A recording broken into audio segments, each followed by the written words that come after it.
নাম তার ছিল জন হেনরি, ছিল যেন জীবন্ত ইঞ্জিন। বাংলা ও অসমিয়ার গণসংগীতের পথপ্রদর্শক আন্দোলন সংস্কৃতির অক্লান্ত যোদ্ধা হেমাঙ্গ বিশ্বাসের মৃত্যুবার্ষিকী আজ। ১৯৮৭ সালের এই দিনে চলে গিয়েছিলেন তিনি, তবু আজও ফিরে আসেন লোকসুর, সংগ্রামের ধ্বনি আর নিপীড়িত মানুষের আরতির ভেতর দিয়ে। হবিগঞ্জের মিরাশি গ্রাম থেকে শুরু হয়েছিল এক দুর্দমনীয় যাত্রা। শৈশবেই আসামের প্রান্তিক জনপদে গিয়ে মিশে যান অসমিয়া সাহিত্য সংস্কৃতির ভেতর। পরে ফিরলেন সিলেটে।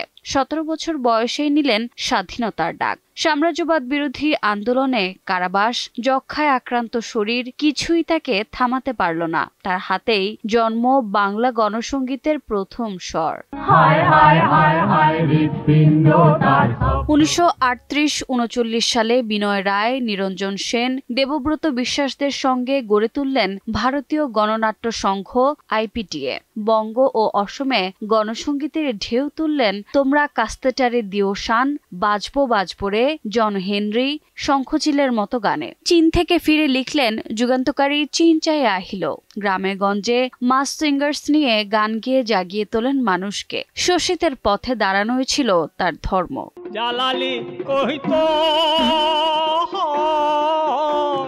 দেশভাগ, ভাষা আন্দোলন, তেলেঙ্গানা বিদ্রোহ, এক একটি ইতিহাসের ভেতর দিয়েই তিনি লিখে গেছেন নিজের অবস্থান। পিট সিগারের গাওয়া উই শ্যাল ওভারকামকে বাংলায় রূপ দিলেন আমরা করব জয়, যা পরিণত হলো উপমহাদেশের সংগ্রামের সর্বজনীন গান। হেমাঙ্গ বিশ্বাস শুধু একজন শিল্পী নন, তিনি ছিলেন গণমানুষের শিল্পী, লড়াইয়ের শিল্পী। তার গান আজও বলে সংগ্রাম থামে না, মানুষের কণ্ঠ থামে না। হেমাঙ্গ বিশ্বাস হয়ে থাকুন যুগান্তর লড়াইয়ের প্রেরণা। রোজা চৌধুরী, সময় সংবাদ, ঢাকা।